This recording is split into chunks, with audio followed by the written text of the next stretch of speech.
You're listening to The Coffee Hour. I'm Andy Bates. I'm Sarah Gulseth. Thanks to Concordia University, Wisconsin for supporting The Coffee Hour. Find out more about Concordia University, Wisconsin at cuw.edu. Live uncommon. We have a great story to share with you today. I'm excited to talk about Operation Barnabas. We've talked about it a little bit before, but today we have some really good personal stories to share and how your congregation can also become involved in Operation Barnabas.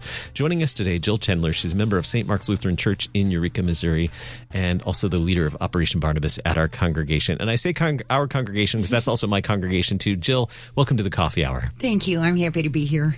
And alongside Jill in studio, Lee Hinton, becoming a regular here on the Coffee Hour for LCMS Ministry, the Armed Forces in Operation Barnabas. Lee, welcome back to the Coffee Hour. Thank you. It's great to be back.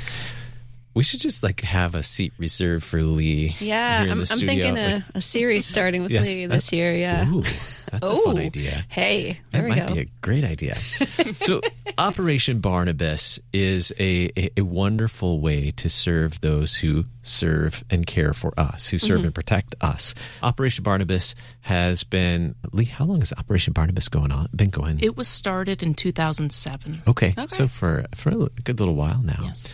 So let's start with your story, Jill. Why is caring for our servicemen and servicewomen and their families important to you? I'm glad you said families too, Andy. My father was in the World War II from the day it started to the day it ended. Wow. And he got lots of commendations. He is what most people would call a hero, a true American hero, because we're talking about Purple Hearts and Bronze Clusters and Silver Stars. He did not view himself as a hero. He viewed himself as just a regular guy who came to the call to serve our country, to serve God through serving our country, and to keep us free. That's simple as it was for him. So it was always very, very tender to my heart, the military. I watched him struggle with PTSD. He never talked about it. They didn't even have a name for it then, but we know now what it was, a nightmare that he had every single night for probably 50 years that I didn't even know about until he was probably 74, 75 years old. So, it's always been near and dear to my heart. My brother was in the military life career, and I actually got started with Operation Barnabas, and that was a roundabout way to do it when my grandson enlisted in the Navy. And that was, 4 years ago, almost 5 years ago. So that's what the impetus was, but that's the background for me. What are some of the unique challenges that military families face on a day-to-day basis? I mean, you grew up in a military family. Lots of your family members are military members. What are some of those things that military families face that other people may not? Well, I can recall my father saying to me, what we went through in the war, and he was from the day it started to the day it ended and never got to come home. So for 4 years, he was deployed, so to speak. And he said, what we had to do was hellish. It was just that bad for my family. They wrote as often as they could. Sometimes I got their letters, sometimes not. But every single day, they were just worried and wringing their hands about me and not knowing. It was horrible. And then when they would get notification that I was injured, it was worse. We can fast forward that to when my brother was sent to Vietnam. And I can recall my mother watching the news. She would literally sit on the floor in front of the TV and wring her hands.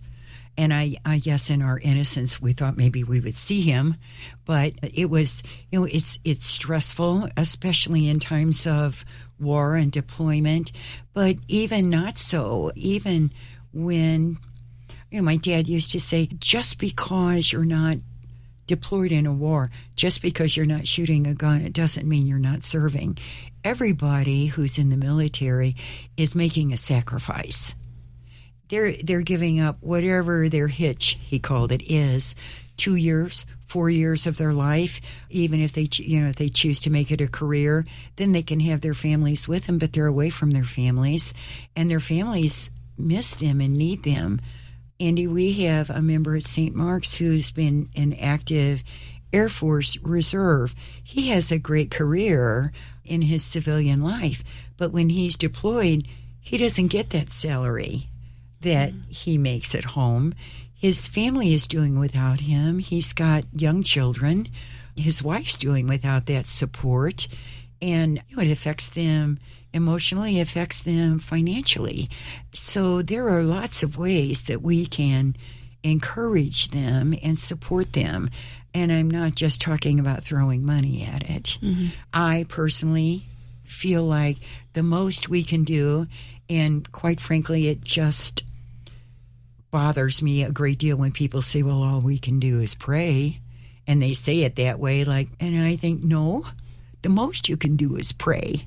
So I feel like a huge and the most important part of our ministry, at least at St. Mark's, is praying for not only our active military members and the veterans that we are aware of, but their families. Families, as you've demonstrated here, families sacrifice a lot too. They do. That when they're missing, obviously, their loved ones, when they're deployed, or I didn't even think about the income too. When deployed, how much of a difference that makes, and how much of a sacrifice that their family has to experience in order to serve their country. Wow. Indeed. And now we hear there's a lot more attention and a lot more press about PTSD. That is a horrible nightmare for the veterans to live with. But make no mistake, it takes a toll on your family life. I mean, even so many years ago with my dad, we knew better than to touch him when he was sleeping. Not that we were afraid he was going to hurt us, but it was so startling, and it triggered, if you will, some situation with that PTSD that we just didn't do that. We wanted to protect him from that. And now what you hear are the horror stories about men who can be startled awake and wake up swinging and maybe hurt someone. There's a lot that goes into that just us average folks don't know about, but those families live with it every day. And again, to even get help, Veterans Affairs has come a long way. Oh boy, they've got a long way to go. The need is great. What are some of the needs that Operation Barnabas is meeting for these servicemen and their families too? Well, I can't speak on a larger level because, Senate is in charge of that and Lee can address that. But the things that we try to do in our congregation through our operation, we call it the Operation Barnabas team, is first of all support them in prayer and let them know that. So we try to stay in touch with those especially active military through just notes of support. This is not a ministry that is going to take up 20 hours out of your week. It's a small effort on our part compared to a lot of the efforts that are made. We have a rescue team out in Eureka that goes in and cleans out houses that have been flooded. There's a lot of big need like that. We're nothing like that. We're supporters, and encouragers. Barnabas in the Bible Paul called him the great encourager. And so that's our mission, is to encourage. We don't know a lot of the needs. They aren't told to us, not like Lee probably hears them. But, for example, when we first started, we would send a box, a Christmas goodie box, which was very fun. The congregation got behind that, and we would tell them what we could accept because that's real restricted. But they would donate, and we would pack boxes and send those, and that was a fun thing to do. And then, here comes the pandemic, no boxes. And everybody was disappointed that they couldn't send a box, so we had to get creative. So we did a collection, and we send gift cards. We kind of canvassed the families and some of the military, and they said, an Amazon gift card or even a Discover card would be great for those who are deployed. They can use them anywhere in the world. They can get what they need. And a couple of the guys just send them back home to their wives. They could buy Christmas presents with them or maybe go out and do something fun with the kids. So, it was fun to find out that those things made a difference in their lives. So the last few years, that's what we've done. We collect Christian Christmas cards and Veterans Day cards. So, a really sweet thing that happened at our church was one of the teachers. The Lord moved her heart to have the kids color pictures of soldiers and write low notes and they didn't know who they were sending them to, but it was I read every single one of them, so sweet. They would say, "Dear soldier, thank you for your service. Thank you for keeping me safe and free. I love you." And then it was signed Susie from St. Mark's Church in Eureka. And then I would find out months later what the impact that had. I would include that in their 4th of July card, for example, or maybe their veterans card. One of the guys received about 4 of those notes, and he put them on his Christmas tree in his barracks. They had a Charlie Brown Christmas tree, and all the guys thought that was the greatest thing. That's an outreach. You may not think about it, but we didn't affect just one life there. We affected all the guys that were in his barracks, in his unit, and his family knew. So there was an impact with just that little gesture. Those kinds of things. I want to learn a little bit more about how you communicate the needs within your congregation and how you go about just creating awareness in your congregation about the needs for Operation Barnabas as well. We'll do that in just a moment as we continue our conversation right here on the Coffee Hour. I'm Andy Bates. I'm Sarah Golseth.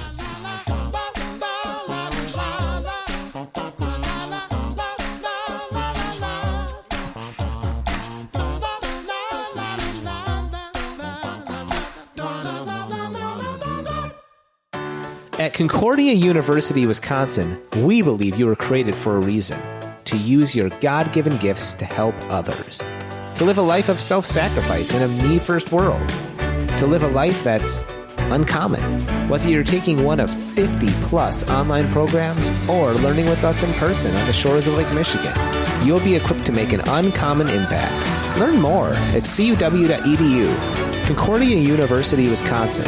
Live uncommon.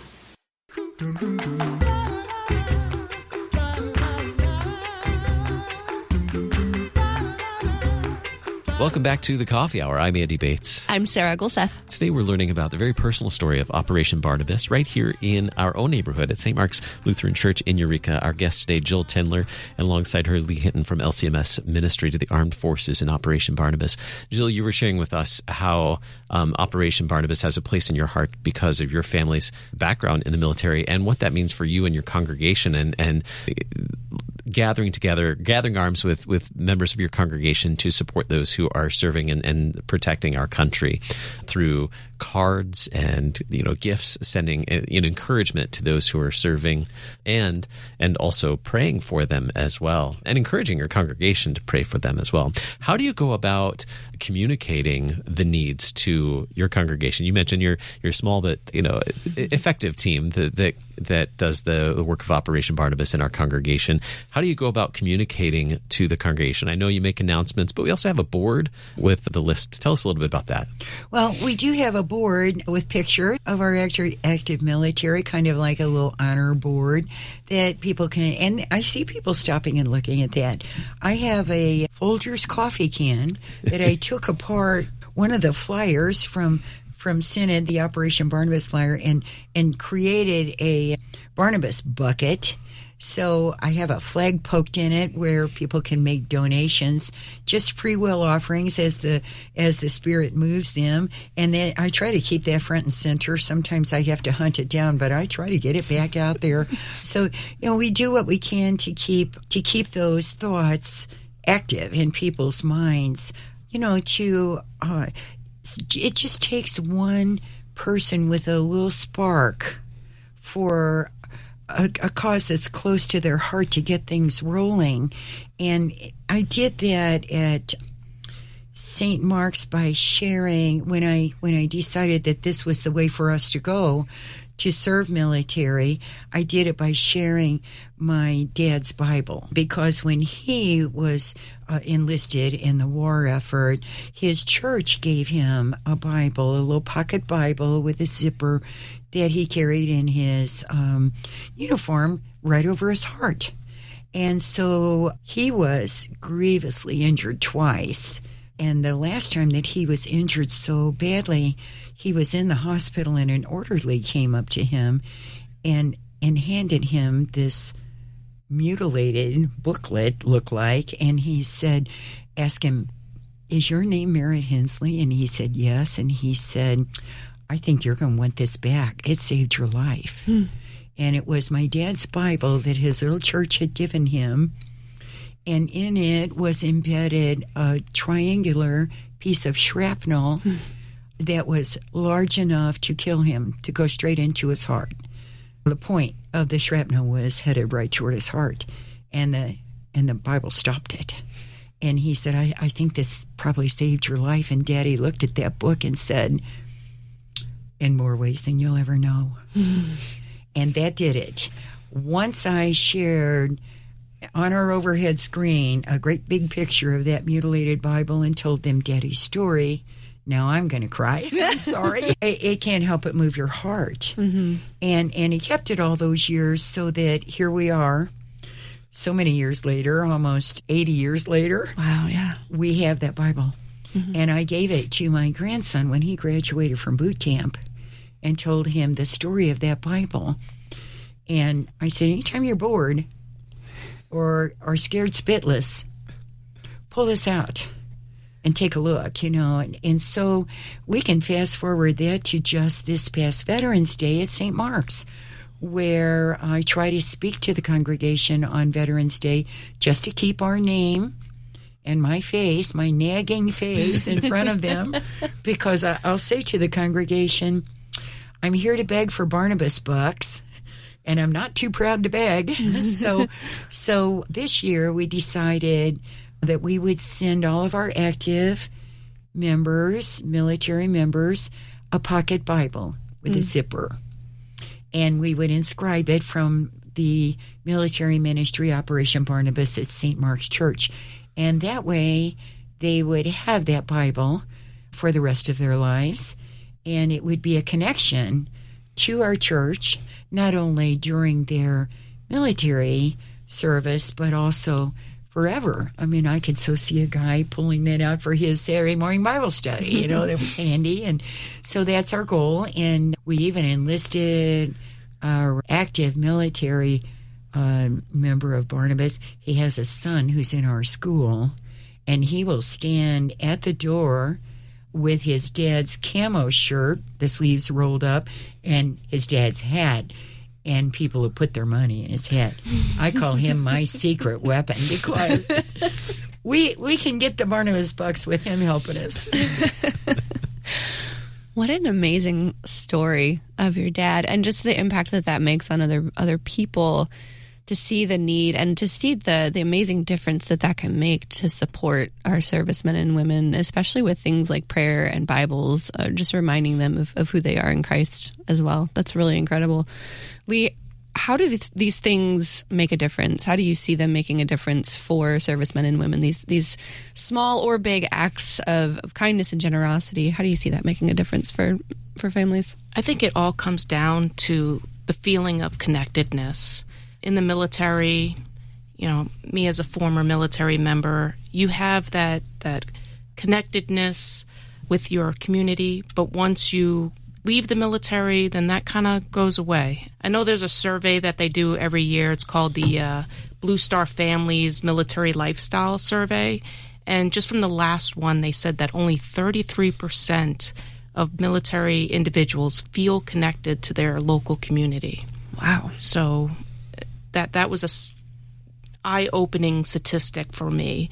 So I think Operation Barnabas is a way to show that we appreciate their sacrifices, we honor their service, and we're there to help them through the good times, through the bad times. Jill shared some examples of the way that St. Mark's has supported the military and their families as well. Prayers, certainly, and encouragement through cards and letters and gifts, things like that. What are some other examples from congregations, those who've been working with Operation Barnabas to care for military and their families? Yeah, I think Jill gave a lot of beautiful examples. Although Ministry to the Armed Forces oversees this program, we leave it up to the individual congregations because they know best what the needs of the veterans in their local community are. But I have congregations that do a honor wall where they recognize the veterans in their congregation. They have a wall dedicated to their photos and service dates. I have one congregation that we always hear the sad statistic that 22 veterans take their lives a day. I have one congregation that on the 22nd of every month they hold a dinner for their veterans. Wow. I have a congregation that is part of the Wreaths Across America program, and they honor the veterans that are buried in the cemeteries on that day. And I have congregations that just do a lot of amazing things, packing packages for our deployed members, getting them on our Ministry by Mail program where they get the Portals of Prayer every quarter. It's just amazing to see the stories that come from each and every congregation that's part of this program. So how does a congregation become a part of Operation Barnabas? How can they start doing some of these things? It is so simple. Like Jill says, you just need that one person with that spark, but they can contact Ministry to the Armed Forces at area code 314-996-1337 and just let us know that they're interested. I will send them information on the program that they could look over, pray over, and decide if they would like to start an organization. I have a manual that explains how to set up a Operation Barnabas congregation. If they would like, if that doesn't answer all their questions, we can get one of the Ministry to the Armed Forces members out to them and give them a personal presentation on it. But just open communication with us, and we will hold your hand and get you into the program. Jill, how long have you been part of Operation Barnabas? I think it's about 5 years, going on 5 years. We just reminded me of something when you ask about the families.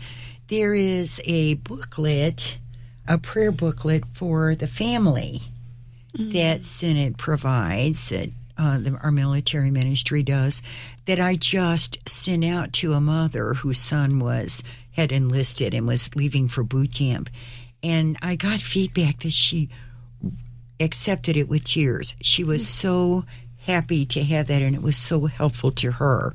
So there's support through Barnabas and the military ministry here at Synod that the congregations can get and that then can be made available to these individuals, or we could keep a supply of them in our churches. It's a big deal. For someone who may have a passion for this, maybe trying to decide, do they have the gifts, the time for it? How hard has it been? How hard has it been for you to take that passion and put it into acts like this, and to organize Operation Barnabas in our congregation? It has not been hard at all. I had no idea where to start, and because our pastor at St. Mark's is a techie guy, an IT wizard, I said to him, I don't know how to get this started. I don't know what to do, but I want to do something. Well, he said, and he fired up his computer, and before you know, he went to LCMS and he found Operation Barnabas. And that's how we got started. I was quite frankly dismayed that there aren't more members of the Barnabas ministry, and more people who, and the few that we had in St. Louis were not very forthcoming. So I will risk putting myself out there and saying, I will help you, because it is not hard and it's not a big deal.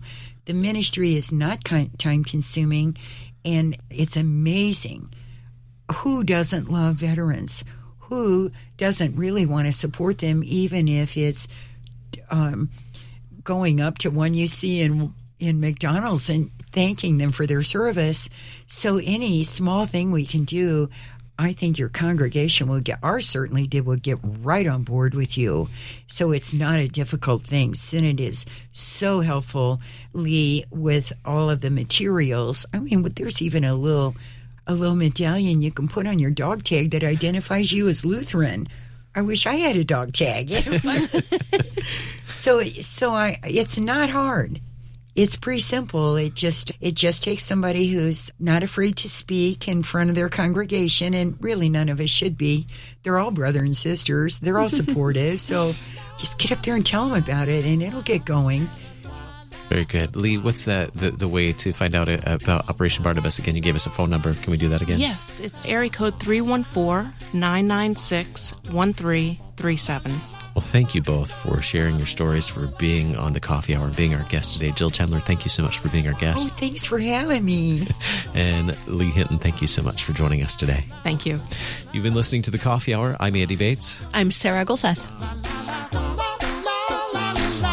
The Coffee Hour with Andy and Sarah is a production of KFUO. To support the Coffee Hour and KFUO Radio, visit KFUO.org. You can also text KFUO to 41444 or send an email to gifts@KFUO.org. And you can call us at 800-844-0524. KFUO. Christ for you, anytime, anywhere.